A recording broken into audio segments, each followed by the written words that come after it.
Okay, great. So thanks to everyone who's joining us for the last of the AA Alumni Advice Talks. We're lucky enough to be joined today by Magnus Larsson, who's a Stockholm-based architect, an AA graduate with also a PhD, runs his own practice which focuses on architecture and urbanism at the intersection of evolutionary computation and architectural materiality, fueled by theories about anticipation and adaptation. And you might know his 2009 TED Talk on his AA Diploma project, which was called, here I'm going to struggle here, Dune, Arenaceous, Anti-Desertification Architecture. Well, I'm sure he'll correct me on that one. Has been viewed almost 750,000 times on TED.com alone and translated into 22 languages. The same project won the Next Generation First Prize at the Holcim Awards. And afterwards, Larsson co-founded and was director of the London studio Ordinary Ltd, which was the subject of a retrospective exhibition at the AA in 2014. His 2020 PhD thesis at the KTH Royal Institute of Technology is entitled Evolutionary Materialism Towards a Theory of Anticipatory Adaptive Assemblages. And his latest project is a 350-meter square private residence designed using genetic algorithms to be constructed next year. So that's a bit of a taster. I'm sure Magnus can tell us a lot more. Over to you, Magnus. Thank you very much. Thank you for a really kind introduction.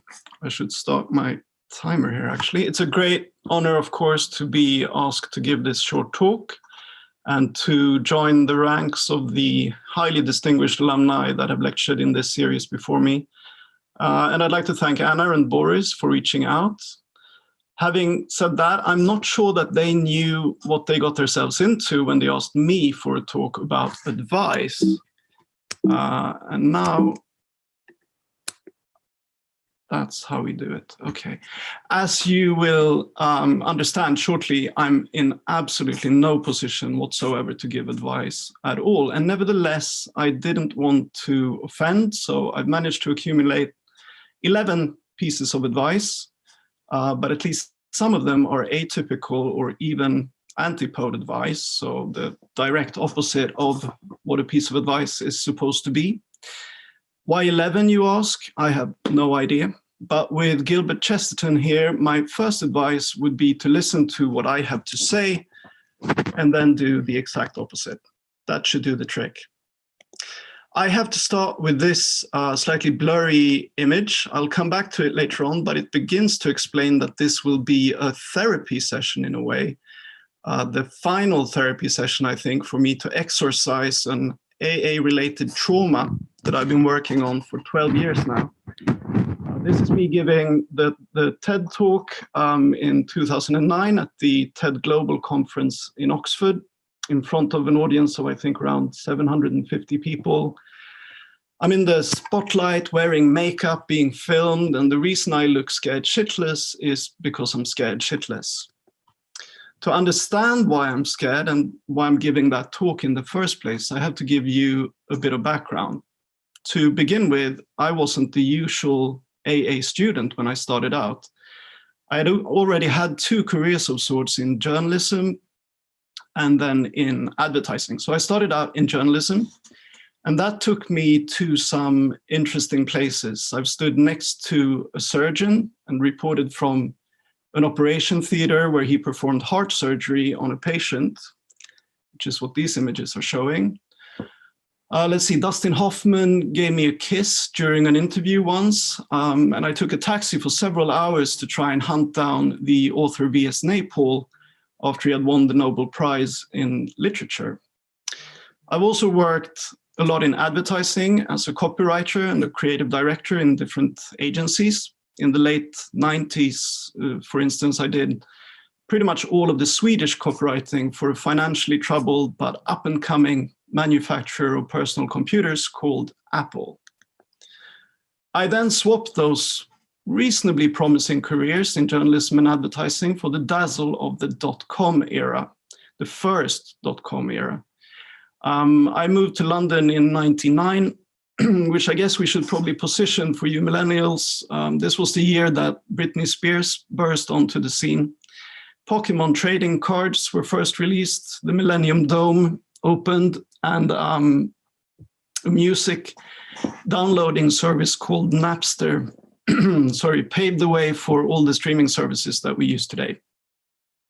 So I went through senior positions at 3 different startups in 3 years, all of which went bust. And then I did the obvious move, I guess, of handing in my notice and going to Oxford to study architecture.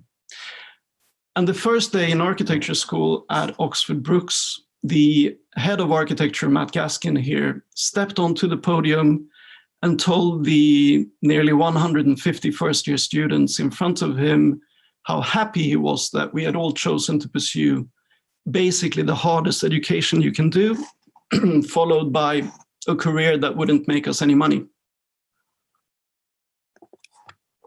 I remember laughing at the time, thinking he was joking. He wasn't joking.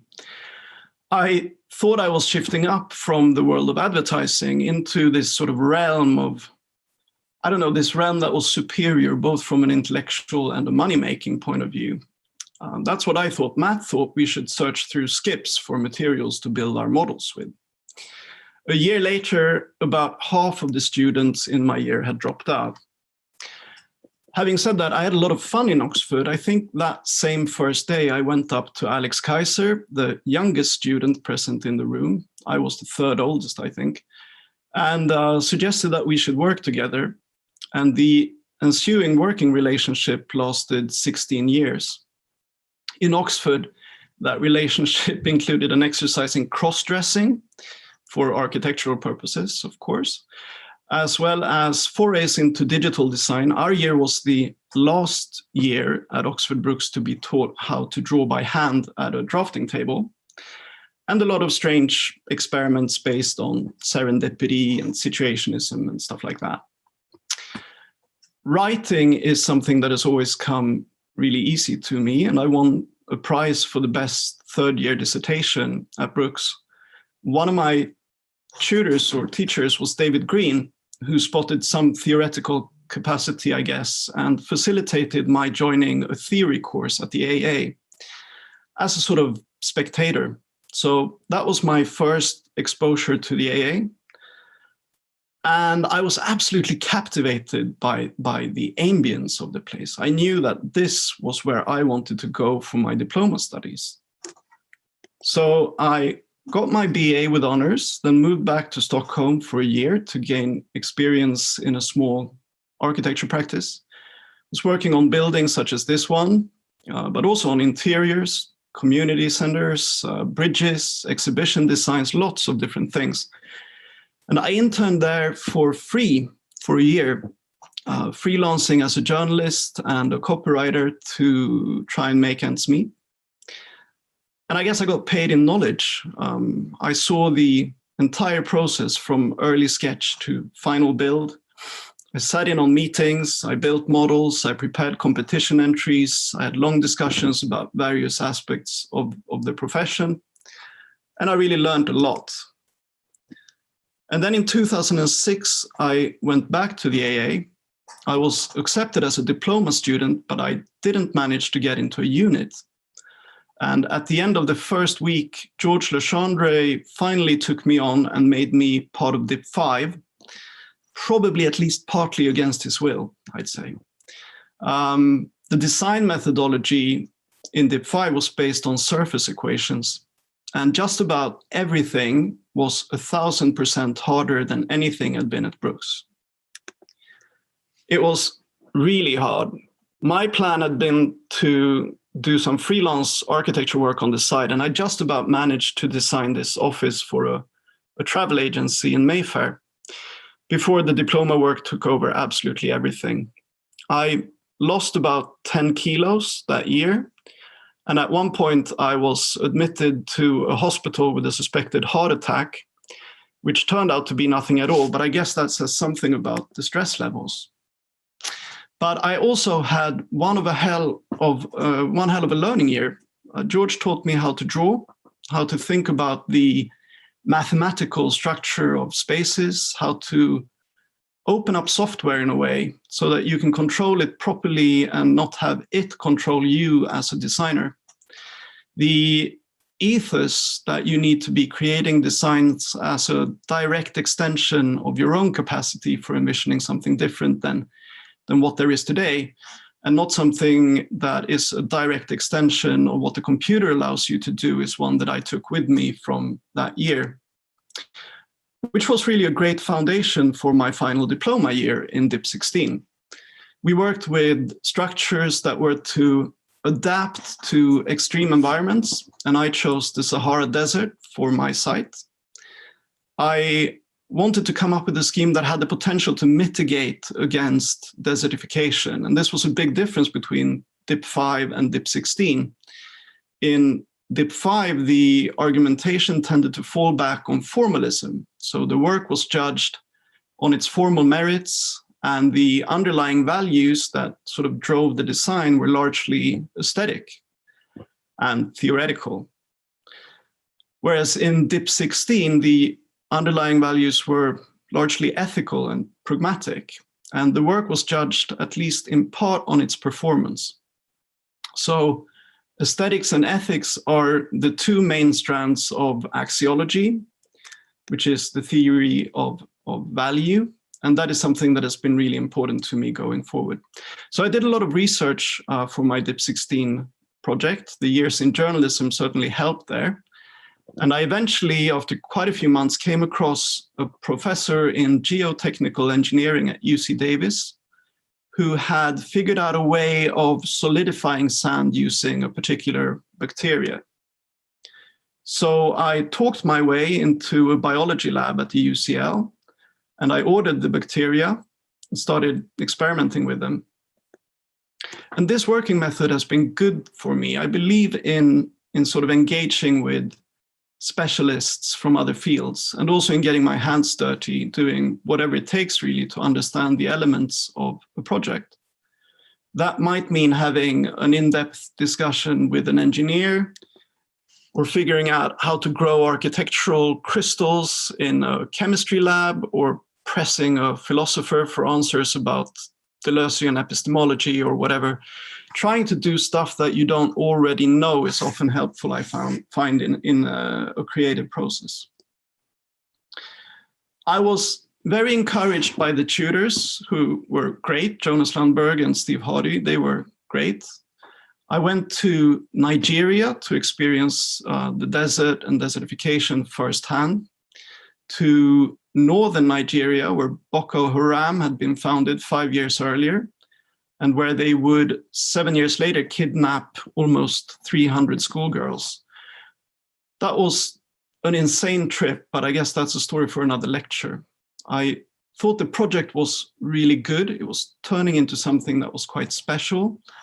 I felt that it pushed into new territories for which there were no maps, and there were sort of whispers of potential honors.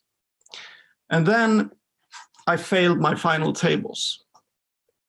So I had fought for a year to make the project happen, and I got 20 minutes to present it, and the verdict in the end boiled down to a single paragraph. And it appears that the panel had a problem seeing how this was architecture. And that's something which still to this day I find quite strange. How can you not see that using microbial processes to solidify select parts of loose desert sand into rock-hard structures is architecture? And at the AA, how can you fail to see the vision there? In a perhaps megalomaniac way, I felt a sort of kinship to Rem Koolhaas's final Exodus project at the AA, a habitable wall dividing London, and my 6,000 kilometer long habitable wall that divided the Sahara Desert. But the same AA community that heralded his vision as a bold stroke of genius failed to recognize the bacterial wall that I proposed as architecture. So let's say that hurt a little bit. In Arthur Mamoumanis' alumni talk the other week, he said that at the AA, anything could be architecture, but this apparently wasn't architecture. I sort of shut out the world for a few weeks. I didn't respond to phone calls. I just screened out everything. And eventually, Alex Kaiser managed to get through to me. And to this day, I'm really grateful that he offered his support at that all-time low, if you like. Because up until that point, I had actually been really excited. Life as a proper architect was about to begin. Some pre-signed directors at Foster's got in touch. They apparently thought that the project was architecture. And they invited me to an interview that went really quite well. I think they wanted to give me a job. But during that interview, I had to let them know that I had failed my final tables and had to go back to the AA for another year to earn my diploma. And this was in June 2008. And then the world just crashed. So in September, Lehman Brothers went bust, and you know the rest. I went back to do my extra year, and in the end, it was a good year with Monja DiMarchi and Natasha Sandmeyer in Dip 9. I continued the materials-based theme, had this idea about exploring the generative power of corner conditions, and ended up designing a load-bearing brick skyscraper, which I'm guessing is quite possibly one of the few load-bearing brick skyscrapers that have been designed since the Monadnock Tower. In many ways, this was a ridiculous proposal, but this time there were no issues at the tables other than my nerves, which were a little bit shattered. I got through that and I sent my portfolio around. No one was hiring. I think it's true to say that there wasn't a single job in architecture being advertised in London at that time. The machine had just ground to a halt. But during that year, a few other things had started to happen. So it began with Jeff Manow writing a very nice review of the Dune project over at Building Blog. And then that was followed by a string of other articles. And then the project won the Next Generation Prize at the Holcim Awards. So here I am in Marrakesh, all of a sudden, picking up a pretty substantial prize check for the failed AA project. And then eventually I got to present it on that TED stage, which, as I said, was scary because part of me thought that it was a really great project, but another part still thought it was a failed project. And the takeaway point for me was that not everyone shared the views of those tutors at my table. And today it's been translated into a lot of languages and viewed a lot of times on the TED website and in other places. So this led to a lot of speaking engagements and workshops and so on. And I lectured rather extensively for a few years, but there was still no jobs. So I went back into advertising for a couple of years until in 2010, I set up Ordinary Ltd together with Alex Kaiser. Now, we weren't great necessarily at making money, but we did produce a lot of projects that I still find interesting. They were sort of at the intersection of parametric techniques and theories about architectural materiality. So we did timber skyscrapers. I should say that these images are by Ordinary with Alex showing off great rendering skills. We did these timber scrapers at the urban scale as well. And as a retrofitting scheme, there was a lot of material experimentation going on. This is one of our intern Nikki's experiments with frozen plastics. Here's a Jesmonite wall, an updated version of the Dune project. There were a lot of projects and a great creative energy going on. At times, we even designed fairly normal buildings like this one and this one. The market at this point was beginning to rebound a little after the crash, and I was offered and took a job at this office, HOK, which was really a great way of gaining experience in a larger architecture practice, and also a great way of sustaining myself as we struggle to make ends meet with Ordinary. I think this might be another thing to consider, that you can work several different jobs or run your own studio while holding a job or freelancing or whatever. It doesn't always have to be about getting a job and then everything is hunky-dory. You might have to do a bit of puzzling to make the pieces fit. In the end, we didn't manage to keep Ordinary alive, but we did put together a sort of retrospective exhibition of the work, which was on display at the AA gallery. One of our employees at Ordinary was lovely Jack Munro, who stumbled across Galapagos, I think at a time when David Rutten had just come out with sort of an early version of it. Jack told me about it, and together with Alex, we started experimenting with evolutionary computation and genetic algorithms as a design methodology for this project, which was an energy positive skyscraper that changed its configuration depending on different project specific sort of contextual parameters, such as the weather on the site and the performance goals that we wanted to achieve and so on. And I think this was when I realized the importance of those axiological aspects of parametric design that I mentioned before. And this eventually led to my doctoral thesis, Evolutionary Materialism towards the theory of anticipatory adaptive assemblages, which positions evolutionary architecture as a result of axiological decisions and sort of affords a generative capacity to the materials that make up the architecture. It, in a way, proposes that materials can have an agency in ways beyond what they typically have today. Here's an example of a AAA, as I call these assemblages. Now, as I said, I saw Arthur's talk the other week, and I love Arthur. He was one of a fairly small group of students around me at the AA that I felt a real connection to. And another thing he said during his talk really resonated with me. He said that the AA was a place where we were taught techniques, but we weren't really being taught the purposes of those techniques.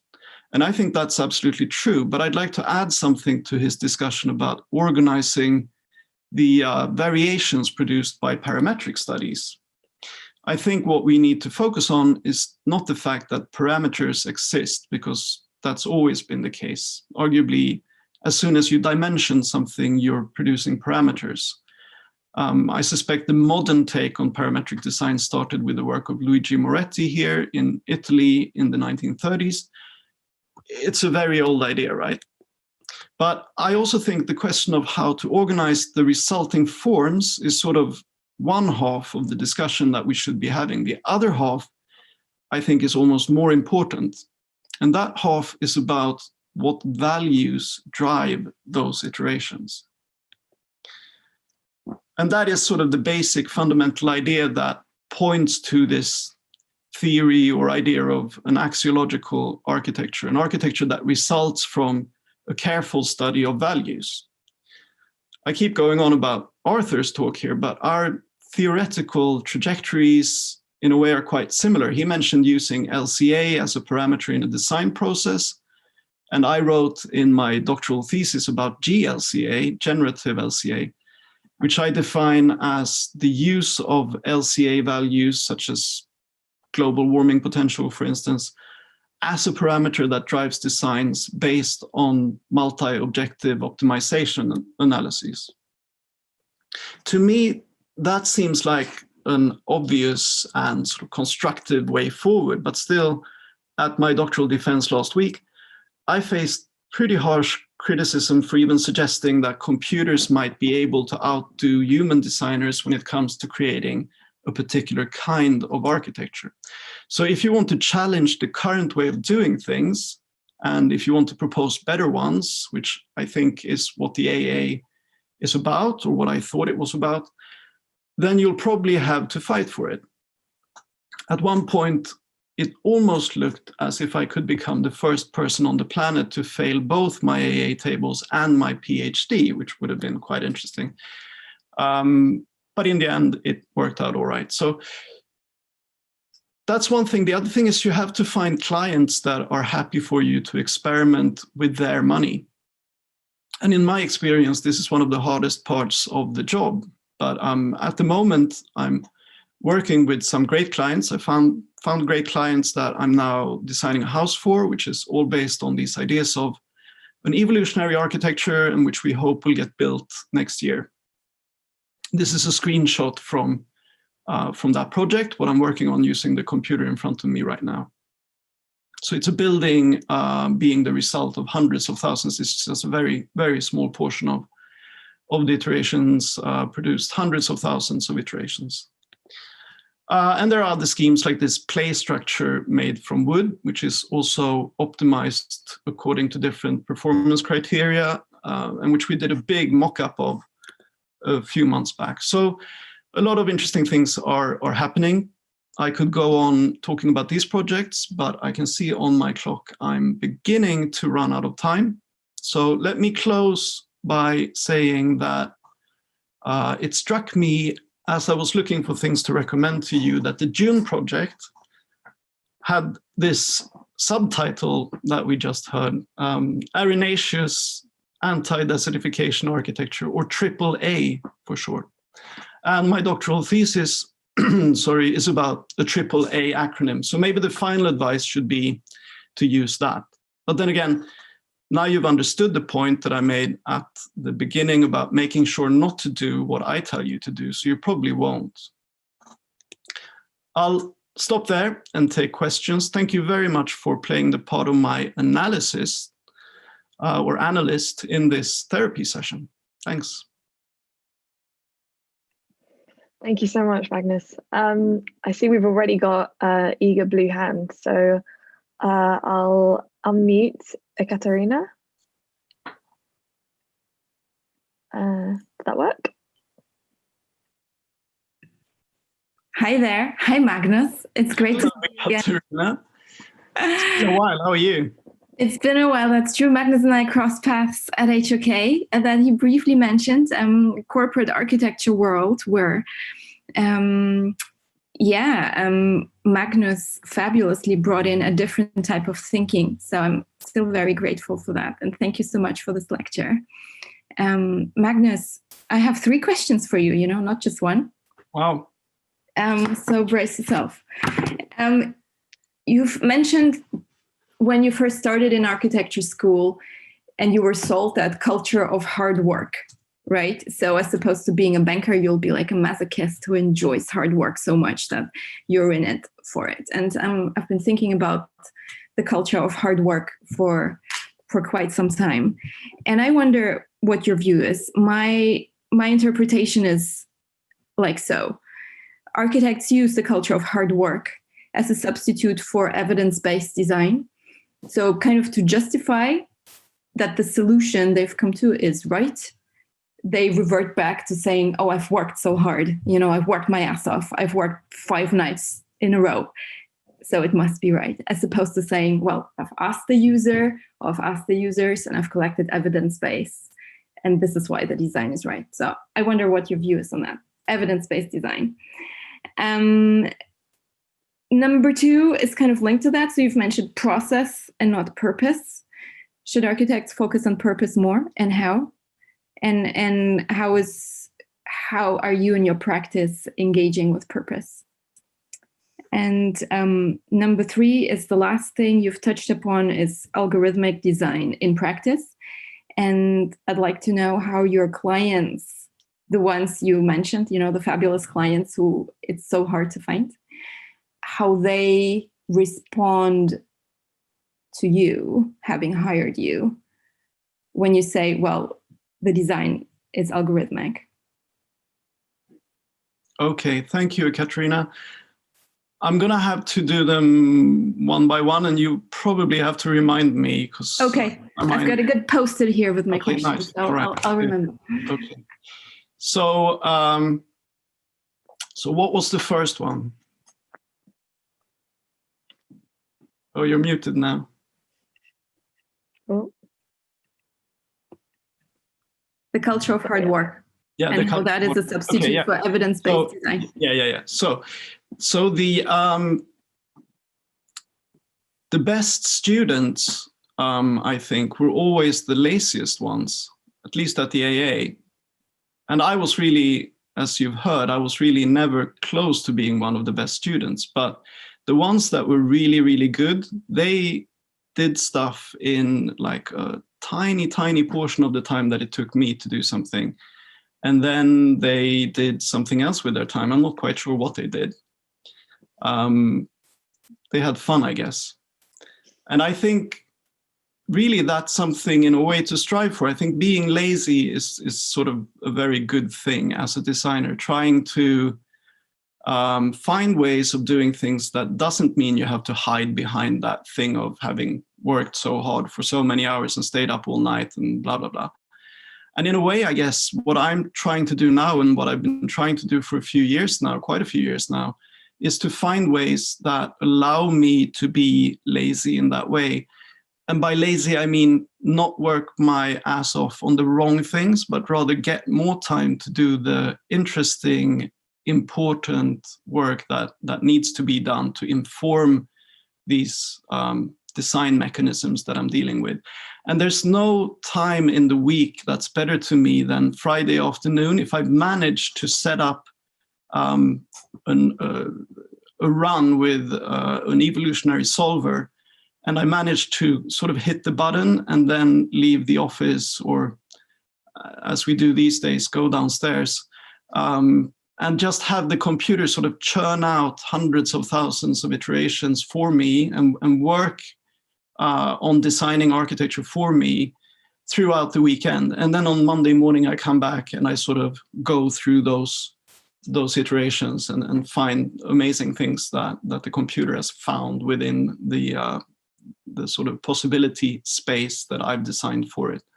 So I think that's my take on it. And I think the evidence in the process that I'm doing is sort of always part of the process, because every iteration comes with its own data. Every iteration is compared to the other iterations using quantified data of some sort. That might be the result of a simulation, or it might be sort of just a number of some kind. This is the area of this particular volume that we've created.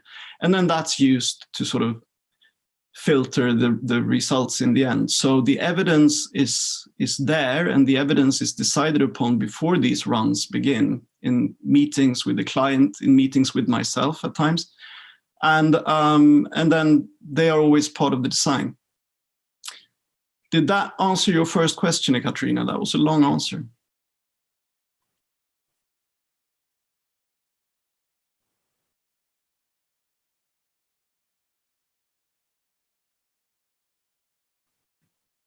Did we lose? Yes. Oh, there she is. Yes, it did. Thank you. That was great. It's great to hear that. I would second that, you know. And what was the second question again? How you gather purpose, how you try to not get stuck in process and look out for purpose. Yeah. So the process again is taken care of in the background a lot of the time. The process is about designing the possibility space that I just mentioned. So designing a parametric geometry that can change with the in data that you feed it, and that produces out data. And the purpose is in the data that you feed to it and the data that you get out. So the methodology is based on quantifying things. You have to be able to quantify the values that you work with. You have to know what you're after. And then you can change it during the process if you want, but you have to know what you're asking the computer to do. And then you work with those values. And the values can be values as in numbers, but they can also be values as in ethics, as long as you can quantify them. So that's the raw material here for the design process, is values. And the third question. How the client loves algorithmic design. Right. Whether they have any preconceptions that design should be generated by the genius designer that they have hired, or whether they're happy that the genius designer has coded a great algorithm to. Yeah, that would be a problem, of course, if they wanted a genius designer, but they've settled for me, and I'm very happy that they have. They are amazing clients, the ones that I'm working with now, actually. I haven't walked out of a meeting once with them, and we've been working on this for a year now, at least, without them saying, make it stranger, make it, wilder, make it more creative. Can you not do something that's crazier than this? So they are obviously amazing clients to have when you're trying to build up a way of working, which I am still doing as we speak. And I think they, in general, have been quite happy with the results. There have been times when the results have been quite slow, because it's a very, very slow process. I mean, this takes typically weeks for you to do something that you could do in a different way in maybe 20 minutes, and it takes weeks. But I think it becomes better in the end, because you understand that you've gone through, or you've had the computer go through that process in the background that eventually gives you sort of the out data to talk about. That this is what we tried, and this was the result. And it's all very explicit and very sort of comparable. So you can say, well, this design is better than this one. If we look back at what we tried to achieve at the beginning, then we might have become more interested in this other design, but that was not what we tried to achieve. So it's a sort of back and forth, but in general, the process has worked really well with these clients. But such great clients are very, very hard to come by. So when you do, treat them very well, be kind to them. That's another piece of advice. Amazing. I think we have another raised hand from Jesse. I'll ask you to unmute, and you can ask Magnus your question. Hi, thank you. Your work is really inspirational. It seems like it'd be great if you get a chance to do some of the desert work in particular. But I just have a question about your background in journalism and how you think that influenced you, and if you'd recommend more journalists getting into architecture or vice versa. I don't know. It just seems like an interesting place to come from.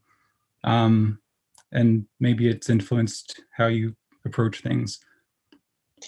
Yeah, thanks. As I mentioned, I think the sort of research-led approach that you get in journalism has been quite important to me. So I was already very used to doing a lot of research for the pieces that I wrote, and for the research to really inform the end product in ways that maybe other students of architecture or other architects who haven't gone through those years of journalism, they may not be using it in the same way that I do. But to me, it's really important to do proper research and to sort of go out and meet people. And I guess that's also part of the sort of journalistic experience, that you talk to people, you interview people, you try and get people's views on things that you're working on, and that adds to the end product. So I think that's been quite important to me. Whether or not I would advise, again, journalists to go into architecture or vice versa, I'm not so sure. Maybe, I mean, if you're interested in architecture, I sort of realized through my writing in the first place, I think, that architecture was something that interested me, because I started writing about architecture. I started writing about design and about architects. And then in the end, when I had my 3 companies go bust in 3 years experience, I sort of sat down and just had a long and hard think about what I wanted to do with the rest of my life. And I realized that architecture was the topic that I wanted to go into, and that journalism wasn't the topic that I wanted to pursue on its own. I still write occasionally, but I must say, I try to write as little as possible and do as much architecture as possible. But at times I sort of go back because I can't stay out of it entirely, I guess. Thank you. Thank you. Maybe I can just bounce off of that question by saying, well, first of all, thank you so much for the amazing and really frankly honest talk. I think that's especially useful for people and reassuring for people. And I think it's really clear that you're like a true multidisciplinarian.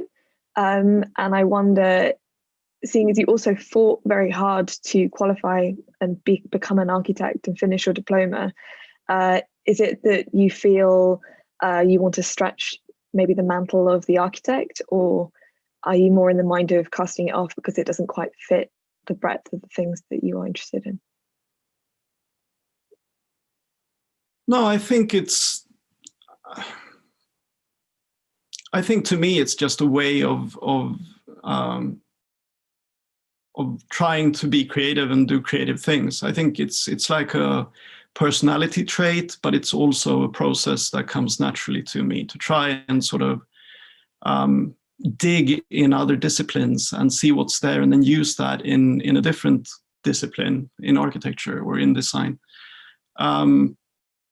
I guess it's sort of like my way of approaching the fear of the blank sheet. You know, you can't just start with nothing, or I can't start with nothing. You have to do some kind of initial study, or you need to find a hook of some kind. And to me, keeping, I guess, an open mind to what goes on in other fields is a way of staying open to those sorts of impressions and that sort of source of inspiration, I guess. So it's not really something that I think so much or too much about. It's just my way of doing things, I think. And I guess I'm curious. I'm interested in what goes on, not just within my own field, but at times that also can become a problem. So this doctoral thesis, for instance, was done within the division of building materials rather than within the division of architecture. And that's sort of quite frowned upon by many in material science and in engineering and in architecture. So you don't really get friends from transgressing between disciplines, but it can be quite fun. No, I think transgressing is the way to go. Maybe you could talk a bit about how you balance that communication with people who might be critical of what you do, and also sort of staying resilient and having faith in your own ideas. How would you suggest people kind of maintain that? Is it about surrounding yourself with the right people, or what would you say? That's one thing. Surrounding yourself with friendly people as opposed to non-friendly people is a good antidote, if you like. But also, I think one of the concepts that I came up with for the doctoral thesis is presilience. So this idea that you need to be resilient, or a structure needs to be resilient, but I think you can translate it into a human being as well, that you need to be resilient before the fact. So I think coming prepared to those situations where people may not agree with your transgressive approach to things is a good way of sort of preempting the attacks a little bit. Not necessarily because you come with a lot of arguments that are sort of prepared. Those you probably have to make up on the spot anyway, but you come prepared in a way that you understand that they might be not as friendly as you would like, and you can kind of be humble about that. You can walk in and say, okay, I understand that you don't expect me to transgress in these ways, or you don't think that borrowing from a lot of different disciplines and then putting that something together into something new is a good idea, but I think it is a good idea, and here's what I've done. Thank you. I think Boris wanted to ask a question. Hi, Magnus. Thanks for your presentation. Actually, it's following up from what you just said. Also, what would be another advice you could give to a student or a graduate, not necessarily when they come to final tables, but any idea they want to bring forward in the business or to a client that when they face this kind of challenges, would you, if you go back in time, would you felt that you should have acted more confidently, where you should have actually care less about getting a Part 2 qualification and just go ahead with your idea? What would you advise a student or graduate to that it's so passionate about their own idea or project to move forward? That's a really good question, and one that's sort of hard to answer. I think I don't really regret a lot of things. I think that what has happened in the past have mainly been good things, and there are things that could have turned out differently, and maybe that would have been for the better. I mean, maybe we would have managed to keep Ordinary alive, and that would have become a sort of great adventure.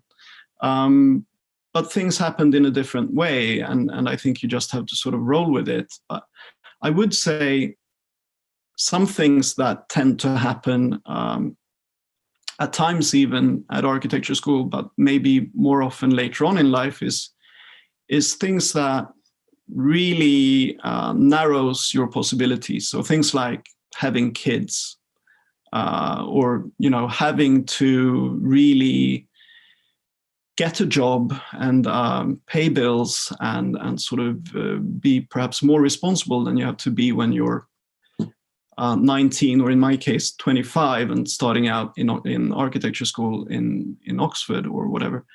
And I think if you are interested in really pushing some things and really sort of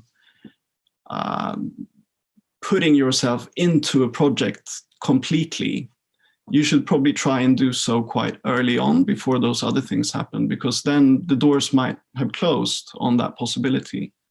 And I think that would be one piece of advice. It's not very kind of a focused piece of advice, but I think that's one thing to remember. I think another thing is to surround yourself with people that are like-minded in some ways, so that they might, for instance, share your vision of what the end result of what you're doing might be, but also perhaps to not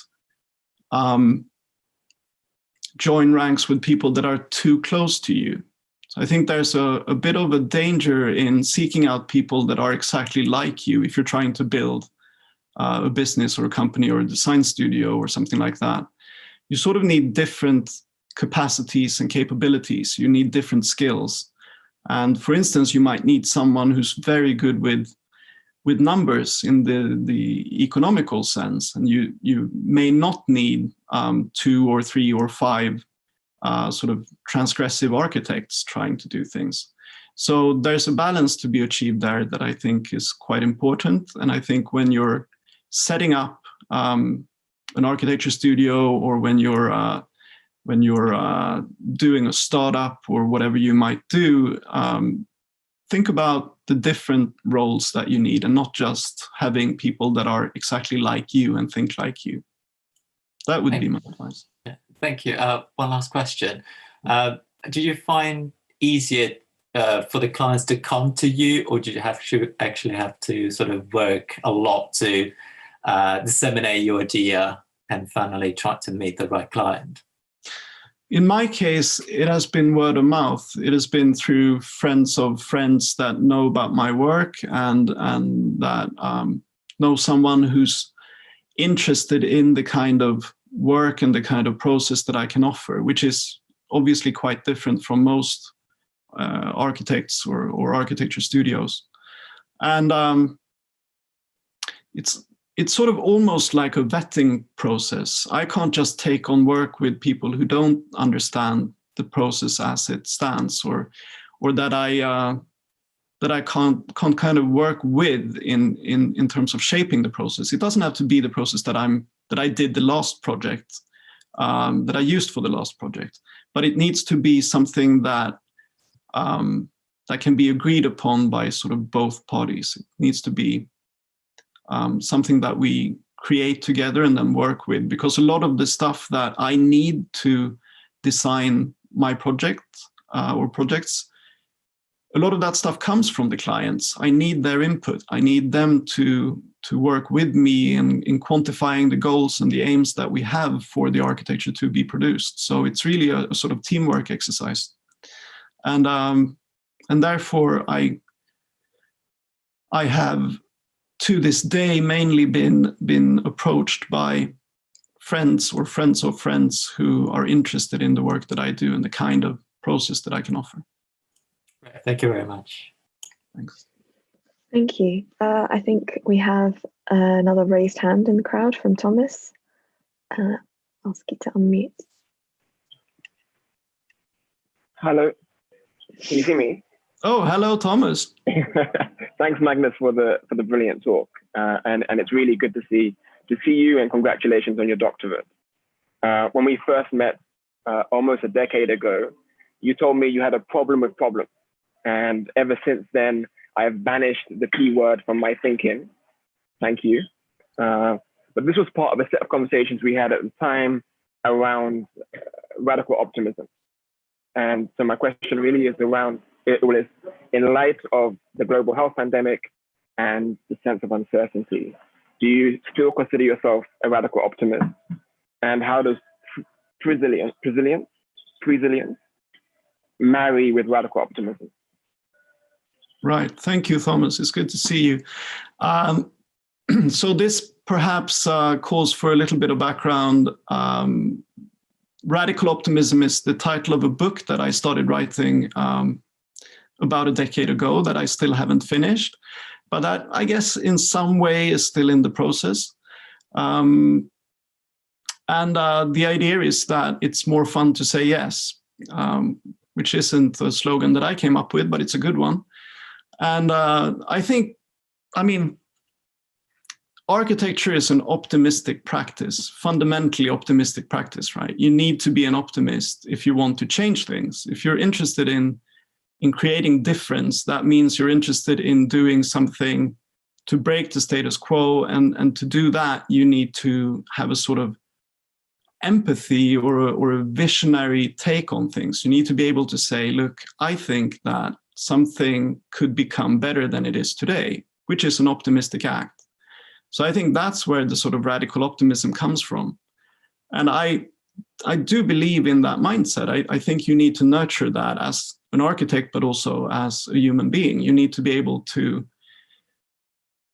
not uncritically, but still with that sort of optimistic take, approach the world around you. And I think which time could be better than this time to adopt that sort of attitude, right? I'm not sure that it has so much to do with presilience, but there's another concept that I introduce in this thesis, which is called postponism, and that's the idea that you are now able, in an easier way than ever before, to postpone decisions. And this is something that happens with technological development. So as our technologies become better, we also become better at pushing back the point where you need to make a final decision. This is blatantly obvious to someone who's as old as I am, who's been around when there were no mobile phones, there were phone boxes, and then there was like a dragonfly moment in history where beepers were really important to staying in touch with people. And then mobile phones came and you started saying things like, I'll call you when I get there. You don't even want to sort of decide on exactly where to meet. You push back that decision because you have the technology at hand to be able to say, look, we'll make that decision as and when later on, when we are sort of closer to each other, in the vicinity of each other. And I think that concept, postponism, maybe has more to do with optimism, because it means you can try and optimize things. You can try and make them better and better and better for longer. So you give yourself time to optimize the process that you're working with, and you push back the moment when you have to make a decision, when you have to absolutely press the OK button and start sending shop drawings off for manufacturing and stuff. You push that back until the very last moment. And I think the sort of interval between the point where you had previously had to do that and the point where you now have to do it because there's better technology available to you, that's sort of the optimistic progress that I think we can work with. And that's becoming better and better all the time. So I think there's sort of a connection there between optimism as a philosophy, if you like, and postponism as a strategy for how to achieve that. So try and push things back. That's my piece of advice. And it's great to see you, Thomas. But you are muted. Can I ask us one more thing, which is knowing what a fuss and potential legal wrangling the name Ordinary created, does your current studio have a name? And how did you go about choosing that name? That's a putting me on the spot question. The studio is only called Magnus Larsson Architects at the moment, but it might. That's mainly because it's just me doing these things as a sole architect. At the moment, it's literally just me because I've done the thesis work for, I think, 5 years now, with a bit of breaks for being a dad and stuff in between. But basically, the past 5 years have been about doing sort of projects every now and then when I can find the time to do them under my own name. I hope eventually that there will be more people joining me. So anyone interested, get in touch. And if I end up setting up a sort of larger practice in the next year or whatever, we'll see what happens in the world around us. Then I might go searching for a better name, and I'll get back to you, Thomas, and I'll ask you what you think it should be called. Fantastic. Thank you so much. That was so interesting about postponism as well. I think, I can totally see that becoming a widespread thing. And while I want to end on radical optimism, I do think it's especially for an audience of mostly young students, I thought it might be interesting to ask what you thought about visibility equaling success. So your kind of early TED talk was quite kind of very obvious milestone of success to the people around you, but you've gone on to do more interesting, maybe more sort of individually driven things. I just wonder if you could say anything about how you feel about public success and maybe personal success. Okay, well, when I did the TED talk and when all of those articles started to appear, I sort of collected them. I tried to screenshot articles, and I had a little sort of dodgy website, and I tried to put them on there under a sort of a press tab or something, and I felt quite proud that people were appreciating the project, and I guess that's also to do with this trauma that I mentioned. But after a while, I sort of grew tired of that because it sort of it took on a life on its own in a way. And articles kept appearing, and that was, I still had and have an ego. It's nice when people write about you. It's nice when people think that your project is good.